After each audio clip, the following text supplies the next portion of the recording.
Palabra del día de hoy.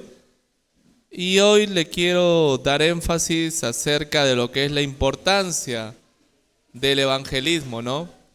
A veces poco valorada, acción poco hecha y acción pero poco practicada en la mayoría de iglesias, pero que no debería ser de esa manera.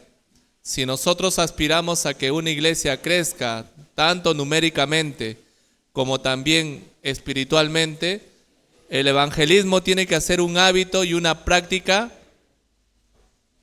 de todos los días. El poder tener la capacidad de poder hablar de Cristo, sea en la condición en la que estés, a cualquier persona y lugar donde te encuentres, tiene que ser sí o sí un hábito tuyo y una insignia tuya o algo que te representa como cristiano.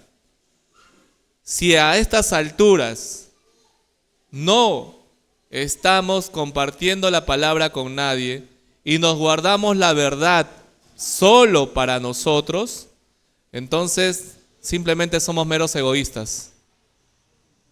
¿Por qué somos egoístas? Porque sabiendo la verdad y pudiendo alcanzar a otros, no lo hacemos.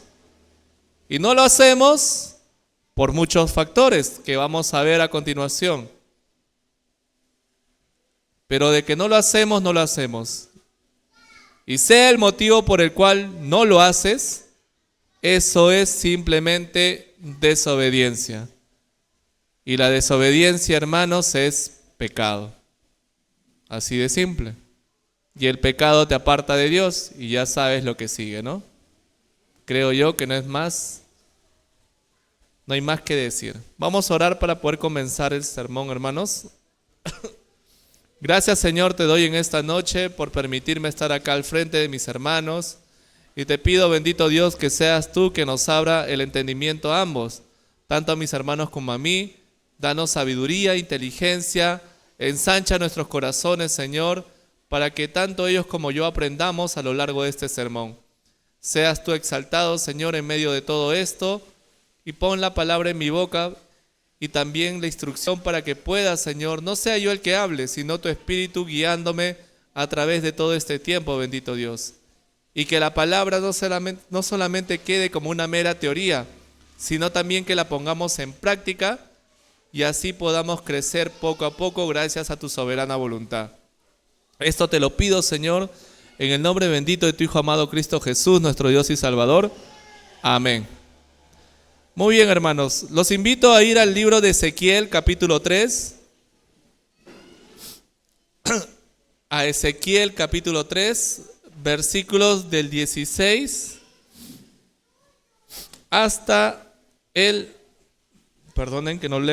hasta el 21. ¿Ok? Ezequiel 3, del 16 al 21. Es un texto conocido en realidad.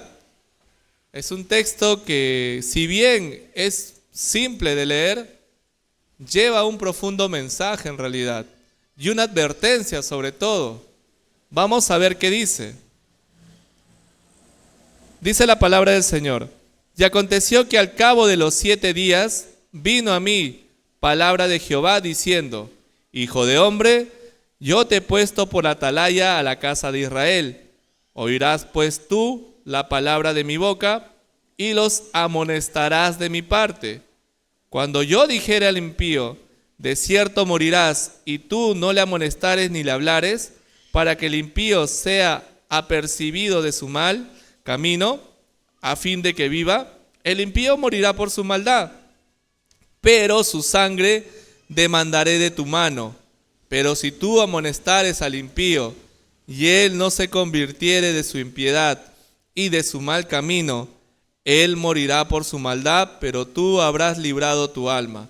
Si el justo se apartare de su justicia, e hiciere maldad, y pusiere yo tropiezo delante de él, él morirá, porque tú no le amonestaste. En su pecado morirá, y sus justicias que había hecho no vendrán en memoria, pero su sangre demandaré de tu mano. Pero si al justo amonestares para que no peque y no pecare, de cierto vivirá, porque fue amonestado y tú habrás librado tu alma. Muy bien. El texto de Ezequiel comienza con lo siguiente, dice, ¿no? Yo te he puesto, en el verso 17, por atalaya de la casa de Israel. ¿Qué cosa era un atalaya? Cosa que obviamente ya en estos tiempos no se usa, ¿no? Ni tampoco se pone en práctica, porque no estamos en esos tiempos. Pero el atalaya, hermanos, era aquella persona que daba aviso a la ciudad. Era una persona encargada de salvaguardar la seguridad ante cualquier ataque enemigo que podría venir. Era el que se encargaba de dar voces, a todas voces, sonar el cuerno, la bocina, o sea, el instrumento que tuviere para dar aviso y advertir al pueblo de que un peligro se acercaba y los amenazaba. Y este debía ser un peligro de muerte. Entonces, en ese sentido, hermanos, Dios, en sentido figurado, nos ha puesto a nosotros como esos atalayas. Si bien nosotros no estamos encima de una torre, ¿no?, viendo quién viene, quién no viene y damos advertencia, lo que sí hacemos como atalayas es advertir al pecador acerca de su condición y qué es lo que le va a pasar si es que muriere en ese estado. Esa es la misión que Dios nos está dando a nosotros ahora mismo, como cristianos, claro está. Es lo que Dios quiere que hagamos. ¿Por qué motivo? Porque esto tiene muchas ventajas y a su vez también tiene una dura advertencia si no la hacemos. Leamos el verso 18. Dice: cuando yo dijere al impío, de cierto morirás, y tú no le amonestares ni le hablares para que el impío sea apercibido de su mal, es decir, sea advertido, sea informado, ¿ok?,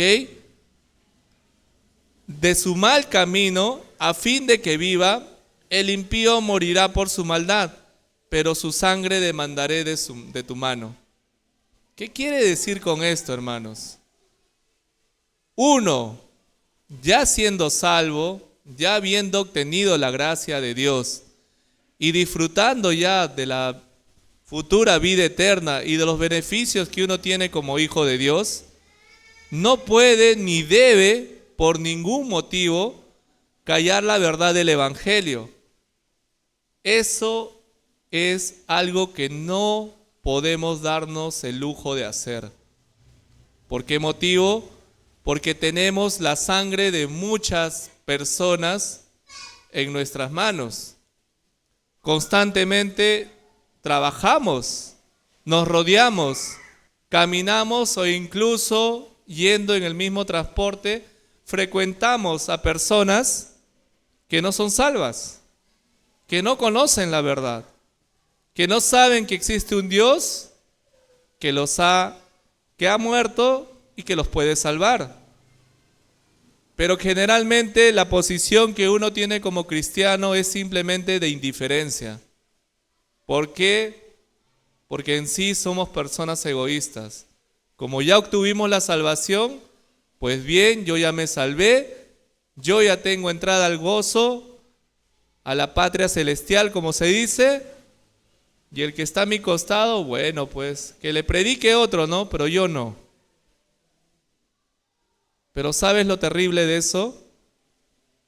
Es que si tú no hablas, callas y te lo guardas para ti, y esa persona que está a tu lado, por A o B motivos, muere en esa condición pecadora, él va a tener su juicio justo. Obviamente va a ir al infierno y a condenación posteriormente. Es verdad, y es lo justo, porque no conoció a Dios. Pero ¿sabes qué? Dios te va a contar esa muerte a tu persona. Tú vas a tener la culpa de que esa persona esté en esa situación. Y me vas a decir, ¿pero por qué? ¿Yo qué culpa tengo de que él sea un pecador, no? Total, él ha vivido una vida así, como él ha querido, de libertinaje, de pecado, de desidia. ¿Y yo por qué tengo que tener la culpa de que él muere en esa condición? Tú tienes la culpa, porque sabiendo la verdad, la callas. La callas. Es por eso que yo en esta noche hago énfasis en el evangelismo, porque el evangelismo no es otra cosa que llevar lo que nosotros sabemos del evangelio y decirlo a cuanta persona se nos cruce en nuestra vida. Y no me digas, hermano, de que no tienes oportunidad de hablar con Dios, con otra persona. Eso es mentira. Todo trabajo tiene un horario de comida, de refrigerio. A menos que seas un ermitaño absoluto, siempre te vas a juntar con otras personas para poder almorzar. Y siempre va a haber chance para que tú puedas hablar a ellas del evangelio. En el transporte, a menos que el bus esté solo y seas la primera persona que se sube al bus, siempre va a haber alguien que está a tu lado. Y siempre va a haber la chance de poder hablar. Es más, sin ir muy lejos, cuando se hace evangelismos a nivel de iglesia, tú ves cómo las personas vienen alrededor y se sientan. Pero por temor, qué sé yo, no te acercas a hablarle de Cristo. Estás esperando que otra persona haga ese trabajo que a ti te corresponde también hacer. Y lo terrible de eso es que estamos hablando de un alma. Un alma que es preciosa y valiosa ante los ojos de Dios y que nosotros no nos esforzamos por predicar. La única razón por la cual un cristiano no puede predicar a un impío o evangelizar es simplemente o porque realmente no está convencido de lo que ha creído, es decir, tiene dudas de su fe, o simplemente porque no ha nacido de nuevo. Son dos cosas, o es una o es la otra. ¿Cómo lo sé? Muy simple. Si estoy, y no quiero ir más allá, simplemente si se preguntara, por ejemplo, a ver, ¿qué capítulo o qué sucedió ayer, por ejemplo, en la serie Al fondo hay sitio? Y se van a explayar. Mira que Joel hizo esto, que la chica tal, que su hermano tal, etcétera, etcétera, etcétera. ¿Por qué? Porque sabes muy bien qué cosa ha pasado en esa serie. Y si te hablo yo del evangelio, ay no, hermano, eso es más difícil, pues difícil no. Recuerda que no eres tú el que va a hablar, va a ser Dios a través de ti. Lo único que sí va a suceder es que tienes que estar preparado. Y para estar preparado tú tienes que poner de tu parte.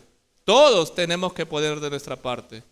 ¿Y cómo pongo de mi parte, hermano? Pues capacítate, infórmate, estudia. Tú no vas a poder compartir tu fe a otra persona si es que no sabes siquiera cómo se evangeliza, cuáles son los versículos claves o qué de forma o cómo puedo llegar o de qué forma puedo llegar yo a otra persona. Versículos tan sencillos y tan simples como Juan 3:16 han derrumbado murallas o paredes frías de muchos impíos. Solo un verso.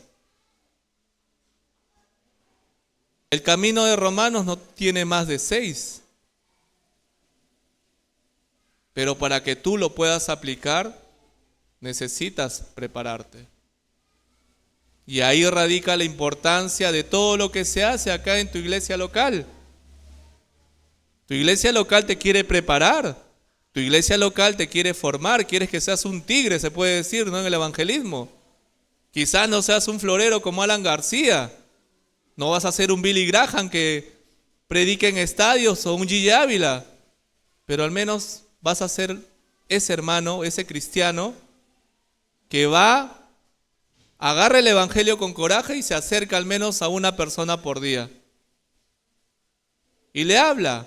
Y tú dirás, pero es uno por día, hermano. Ya, 365 días. 365 personas.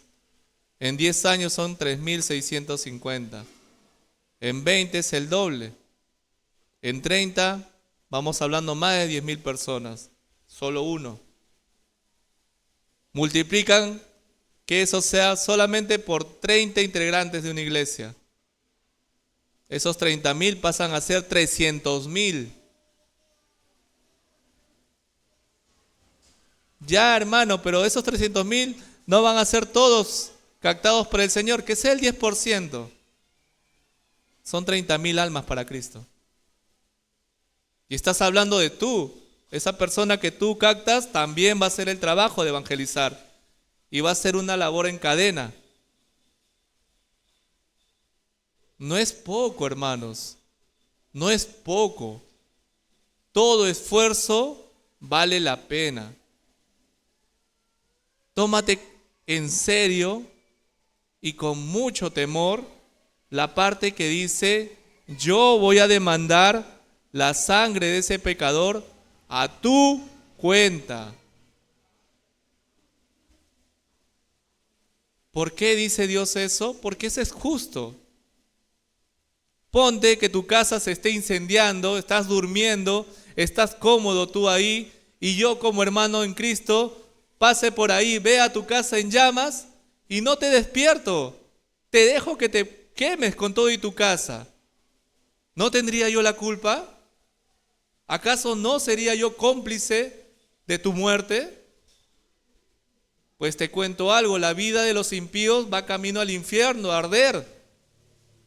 Y no soy yo y ustedes, hermanos, los responsables de poder predicar y de poder instar. Quizás yo no lo convenza, porque esa no es mi labor. Mi labor es informar, predicar y darle el mensaje. Ya el Espíritu Santo hará la obra en cada una de esas vidas. Pero mi chamba es esa, hermanos. Y tengo que creer lo que yo predico. Si yo hago eso, hermano, voy a tener un beneficio. Mira lo que dice el verso 18. Pero si tú amonestares al impío y él no se convirtiere de su impiedad y de su mal camino, él morirá por su maldad, pero tú habrás librado tu alma. Yo cumplo con mi labor como cristiano. Voy, le hablo, predico, le comparto el mensaje, pero no lo voy a obligar a que lo acepte. Le voy a dar el mensaje, Dios hará su obra. Si a pesar de eso, él lo rechaza, no quiere saber nada de Dios, le repugna, ¿no? El solamente mencionar al Señor, pues bueno, yo ya cumplí mi labor de evangelizador. Le di el mensaje. ¿No recibió el mensaje? Pues bien, Dios te dice lo siguiente. No te preocupes. Él va a morir en pecado, recibe su juicio justo, pero tú ya hiciste lo que tenías que hacer. ¿Ves lo importante de la predicación del Evangelio? Uno, lo veas por donde lo veas, tiene beneficio. Uno, es beneficioso para el impío porque puede que se convierta. Y segundo, te libra a ti de alguna culpa por el alma, de esa persona. Por donde lo veas, hermano, por donde lo veas, el evangelismo es un gana que gana. O ganas tú o ganan ambos, pero siempre hay ganancia en el evangelismo. No hay pierde. No hay pierde, hermanos. Y eso es algo bueno y de verdad maravilloso. Que Dios nos use a cada uno de nosotros a pesar de nuestras falencias, de nuestro pecado, de a pesar de que quizás no seamos los más aptos para poder hablar, pero a pesar de eso, Dios nos quiere usar. Metámonos en la cabeza que simplemente Dios sí quiere que nos comprometamos. Hermanos, si Dios usó hasta un asna para advertir a Balaam, y tú eres más preciado que un asno, ¿no? O al menos eso creo yo, ¿no? No creo que nadie se sienta más bajo que un burrito. Yo creo que todos somos superiores a ese animal. Y como tal, debemos de hacerlo mucho mejor. Entonces, eso es lo que yo les quiero instar, hermanos, a esta noche. ¿Qué más sigue, hermanos? Sigue, mire. Pero si el justo se apartare de su justicia e hiciere maldad y pusiere yo tropiezo delante de él morirá, porque tú no le amonestaste en su pecado, morirá, y sus justicias que había hecho no vendrán en memoria, pero su sangre demandaré de tu mano. Nuevamente, si tu hermano o el justo o cualquier persona quiere volver al mundialito, ahí estás tú. Hermano, ¿qué le pasa? Ya es nueva criatura. ¿Cómo va a apostatar de su fe? Nosotros no podemos hacer eso. Ya tenemos a Cristo en nosotros. Seguros. Amonestarle en amor. Tampoco vas a ir a pegarle, ¿no? Pero sí amonestarle en amor. Y decirle las cosas tal cual son, ¿no? Como dice la Escritura. Si me hace o no me hace caso, yo de todas maneras estoy cumpliendo en hacer lo correcto. En hacer lo que Dios quiere que haga. En hacer mi labor como miembro de esta iglesia local, que es Dulos. Recuerda, hermano, Dulos tiene un significado, que es literalmente esclavo. Pero no somos esclavos de una persona, no somos esclavos de un patrón, de un hacendado, de un terrateniente, de ninguna otra cosa humana. Somos esclavos del Señor y a mucho orgullo por ello.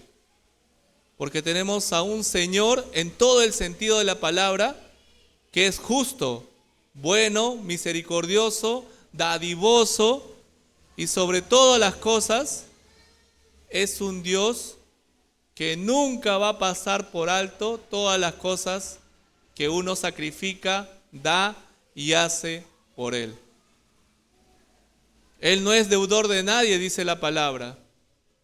Te vas a gastar hablando de Cristo, vas a gastar tu propio dinero, vas a gastar tu calzado, la ropa se te va a envejecer, el cuerpo te va a fallar, van a venir las enfermedades, etcétera, etcétera. Pero mientras tú sigas haciendo lo que Dios quiere que haga, que es ir y hablar de Dios afuera, Dios jamás se va a olvidar de ti y te va a tomar por buen siervo.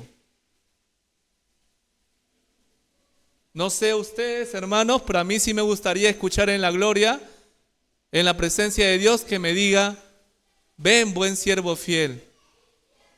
En lo poco me has sido fiel, en lo mucho te voy a poner, porque tú me ayudaste muchísimo, hablaste de mí. Qué feo sería, ¿no? Que vaya a la presencia del Señor y me digan: nunca te conocí. ¿Quién eres tú? Pero Señor, yo iba a la iglesia. Pero ¿quién eres tú? No te conozco.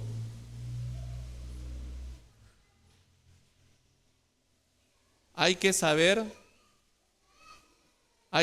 hermanos, de verdad, meter la mano en el arado. Comprometámonos, hermanos, con el evangelismo. De verdad, predicar la palabra de Dios es muy hermoso, hermanos. Solamente es tener la voluntad de querer hacerlo y de obedecer a Dios. Es lo único que Dios te pide. No se trata de ser un Einstein, no se trata de ser un Nikola Tesla, que son genios de la historia. Simplemente es cuestión de tener voluntad. Pedro en sus inicios era un simple pescador que venía de un lugar donde la lisura y la jerga era común. Venía de un lugar, se puede decir que Pedro venía de un asentamiento humano, por así decirlo. Y usado por el Espíritu Santo, Pedro convirtió a 5,000 personas en su primer mensaje, contando solamente los varones. ¿Tú crees que Dios no te va a usar a ti? Claro, no te digo que vas a convertirme a todas las flores, ¿no? En tu primer mensaje, pero algo va a caer, por así decirlo, con fe. Algo va a caer. Es lo que yo les quiero animar en esta noche, hermanos. De verdad, si queremos que esta iglesia crezca, si queremos crecer espiritualmente, madurar y también que haya nuevos integrantes acá, pues tenemos que salir a la calle y hablar de Cristo como no tienes idea. Como decía Pablo, con la locura de la predicación. Es lo que debe estar en nuestra cabeza, en nuestro ser y en nuestro corazón. Y ese debe ser nuestro lema, por siempre y para siempre. Es lo que les quería compartir en esta noche, hermanos. Que tengan buena noche. Es todo. Doy paso a mi amigo Arlan para que pueda ayudarnos para la oración de las ofrendas. Gracias, hermanos.